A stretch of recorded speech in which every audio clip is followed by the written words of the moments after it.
It's all based around the food. Urbane itself is quite a minimalistic design in its setup. It's a minimalistic white walls. We have a piece of art because essentially we just want to focus the attention on the food. It's a real foodie's mecca. It's like nothing else in Brisbane. It's one of those menus or an experience once you go into Urbane, because it truly is an experience from start to finish. The menu's preset for you, and then we start with a number of small little snacks which are always a surprise.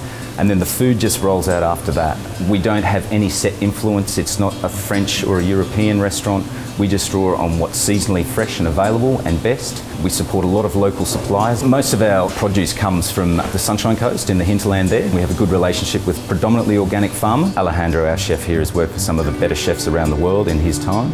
He worked for Mugaritz in Spain, which has been in the top 10 restaurants of the world for the last 10 years or so, maybe longer. He worked at Quaint Saison Maison in the UK, again a 3 Michelin star restaurant, and he headed up the Bulgari Hotel in Tokyo, managed to get Bulgari their first Michelin star, and now he's cooking for us. They came and approached me to sort of work on the design and layout of the residence dining room on the top of the building.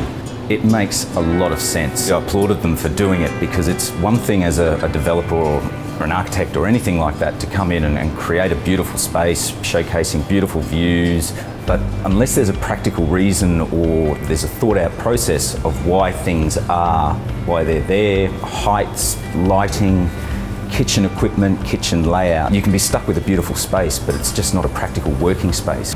You can have an intimate dinner with just a group of friends and not feel out of place, overlooking the beautiful city views. At the same time too, you could have a large cocktail event up there, incorporating the beautiful decking, which leads to the infinity pool as well. By making the space more versatile or user-friendly, it's something that, being a restaurateur or having worked in hospitality all these years, that's what makes the room work and happen. The space looks amazing. To create the magic, you need beautiful surroundings, you need beautiful food, you need beautiful service. We talked about chairs, we talked about tables, we talked about the heights of the table, the shape of the table, the actual layout of the kitchen. If you were hosting a dinner there yourself, how would you entertain? It was about encompassing all of these ideas and working with Consolidated on what was the best way to move forward, running through a number of different scenarios of events that could be possible. If you love to entertain but you don't want to be the one to organise it, that's where the concierge service comes right into play. We then simply come to you and tailor a package or a function for yourself, no matter how big or small. The factors that probably relate back to Urbane are those little finishing touches Consolidated has worked towards. The concierge service, I think, is a fantastic service for the entire building, but also for that space on the roof. It's the standards or the quality of the equipment and the furniture. And obviously, as I said, that view over the top of Brisbane is second to none. I think Riverfire, when it comes around in September, make sure you get in early to book that. And I think once you move in to your apartment, I'm sure one of the first spaces you're going to go and have a look at is the rooftop itself.